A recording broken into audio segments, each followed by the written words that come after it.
Om Namo Narayana, Om Namah Shivaya, Shiva Om, Shiva Hum, Om.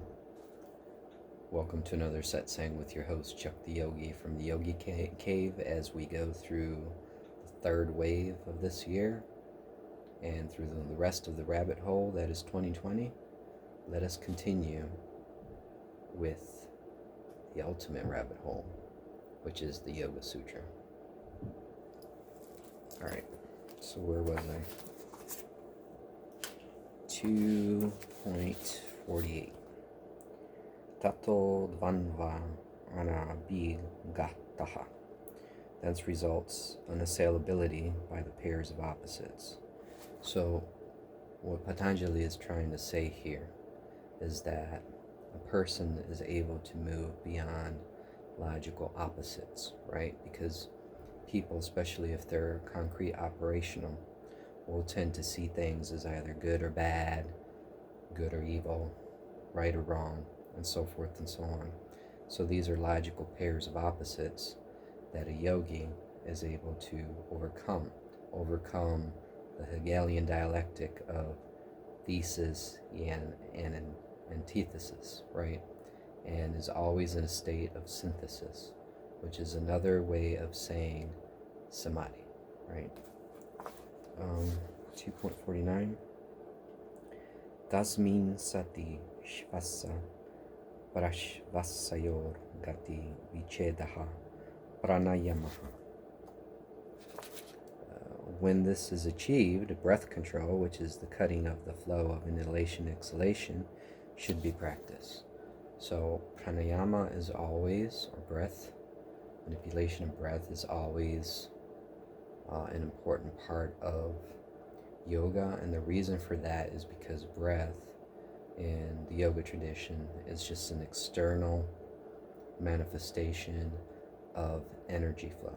So to the extent that you can achieve that natural mastery of breath is to the extent that you can also achieve natural mastery of energy.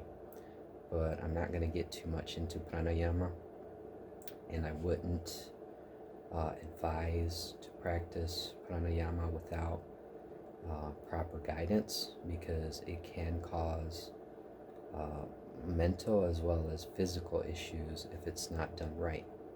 So with that caveat, what I'm saying is that it is an integral part of yoga.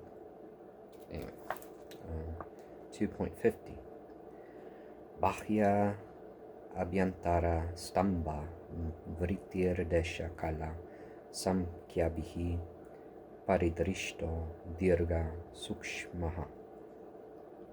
Breath control is external, internal, and fixed in its movement, and it is regulated by place, time, and number. It can be protracted and contracted.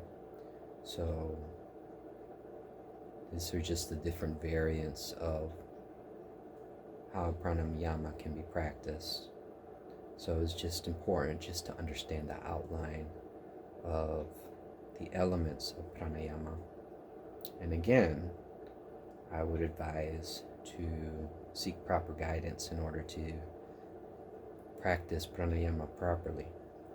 Because I remember at the beginning of my journey of yoga back in the 80s, I didn't have any guidance, and the things that I did could have caused inexorable mental as well as physical harm. But I feel like there was something greater than myself guiding me through that and helped me get through the initial stages, but not everybody's necessarily going to have that. So thus my admonition to seek proper guidance before getting into pranayama proper. Anyway, that in mind. 2.51. Bahya abhyantara vishaya akshepi chaturtaha. The movement of breath transcending the external and internal sphere is the fourth. So when a yogi achieves sufficient mastery of pranayama and he goes deep enough into samadhi, because mastery of pranayama to a great extent is a prelude to the mastery of samadhi. I'm not going to get too much details about that. All I'm going to say is that it is a prelude. It is a necessary prelude. Anyway, so a yogi can reach a sufficient mastery of pranayama where he feels that he goes so deep because it kind of feeds on, it kind of creates, so to speak, an environment that is propitious for samadhi. And one of the physical manifestations of that can be the so-called fourth state, where the yogi does not feel that he's breathing in or breathing out. It almost seems like he's just taking in breath through osmosis or something like that.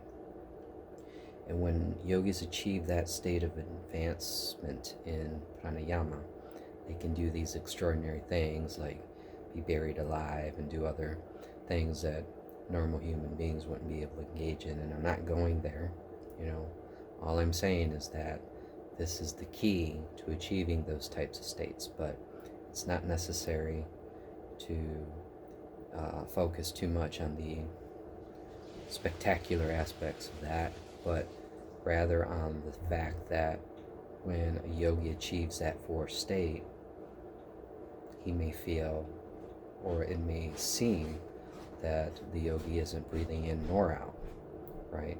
And this creates a foundation for deeper layers of consciousness or samadhi to be achieved.